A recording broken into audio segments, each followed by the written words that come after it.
It has been almost an entire decade since we have seen best-on-best international hockey, but the NHL has actually made a good decision, and we are blessed with the Four Nations Face-Off tournament between Canada, the United States, Sweden, and Finland, and these rosters are absolutely stacked. Sure, there's no Russia, but pretty much every other elite player in the entire league is in this tournament, and honestly, most of them are on Team Canada, who might have one of the best rosters to ever be put on ice. With McDavid, McKinnon, Crosby, Makar, Point, the list just goes on. It would have been even better, but a pre-tournament injury to Pietrangelo kept him out of the lineup as he was replaced by Drew Doughty, and they would be going up against Sweden in the first game of the tournament, who had a pretty good team themselves, a pretty good forward group, a punishing blue line, and very solid goaltending, which took a hit with Markstrom going down with an injury a few weeks ago, but Gus and Ullmark are fine replacements. Despite Sweden having a good team, Canada was still the huge favorite, and they showed why, because just 45 seconds into the game, they were given a power play and sent out the best power play unit of all time. Cale Makar at the point, McDavid on the right, McKinnon on the left, Crosby down low, and Reinhart in front. It took them just 11 seconds. McDavid fed Crosby, who fed McKinnon, and exactly like how the coach drew it up in practice, it was 1-0 Canada, and it felt like this game was already over. If you're the opposing team and you see the stat line of McKinnon from Crosby and McDavid, I would just go home. Canada continued to press, not allowing anything from Sweden, barely letting them into the zone, and everyone knows that the best offense is a good defense. And this failed zone entry turns right into a 2-on-1 with Brayden Point, one of the fastest players in the entire league, blazing through the ice with Marchand on his left. He does a little stutter to freeze Gus, and it worked like a charm, as Marchand buried it into the empty net, and for the first time ever, the Bell Center in Montreal was cheering for him.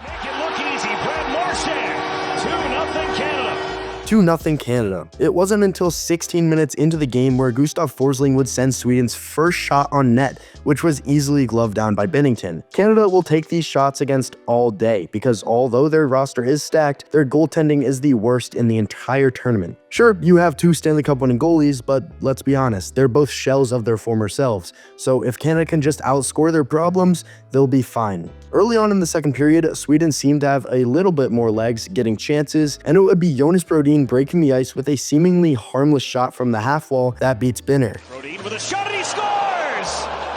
Jonas Brodin over the glove hand. Now Raquel did do an amazing job as sort of a drive-by screen here to take away the goalie's eyes, but a worry-free shot quickly turns into a goal and cuts Canada's lead in half. Sweden would keep on pressing, actually evening out the shots, but that was right before Captain Canada would lead a rush with 2 minutes left in the period, outmuscle one of the best defensive defensemen in the NHL, and give a beautiful dish to Stone to make it 3-1. This was Crosby's second primary assist of the night, and he's showing that age is no factor when you put on the red and white maple leaf. Going into the third, and Sweden needed some sort of resurgence, and they got a little bit of that early on in the period with a shot from Kempe, and this is where the weak goaltending is going to catch up to you. Now, Kempe does do an amazing job with changing the angle of the shot and then using Doughty as a screen, but you have to think Binner would want to have that one back.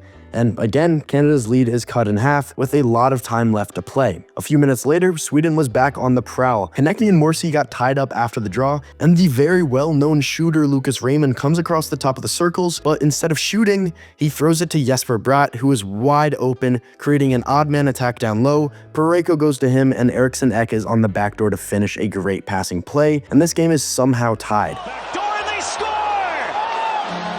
Jesper Bratt sets up Joel Eriksson Ek, and Sweden has come back to tie it. After Canada took a 2-0 lead, you would have thought that this game was over, but Sweden battled back and it's now somehow tied. Gus made some big saves to keep the Swedes in it, including this absolute 10-beller robbing Taves. Stays on his feet, sets up McDavid, and oh, what a save from Gustafsson! Devon Taves had an open net, and Gustafsson with an incredible stop. Time winds down, and we're headed to overtime in the first ever game of the Four Nations face-off. 10 minutes stand between the teams and a shootout, but with the talent on the ice, it's hard to imagine that this game even reaches the shootout, especially when Canada is sending out units like that. Teams traded chances, Sweden had good looks to end it, and they even fanned on some shots that probably had a good chance to go in. McKinnon had a few chances to himself. For McKinnon, McKinnon shoots, Gustafsson squeezes it. But it was Marner off a drop pass from Captain Canada who ended the game. Crosby delayed and sets up Marner, full stride into the zone. Mitch Marner scores! Mitch Marner!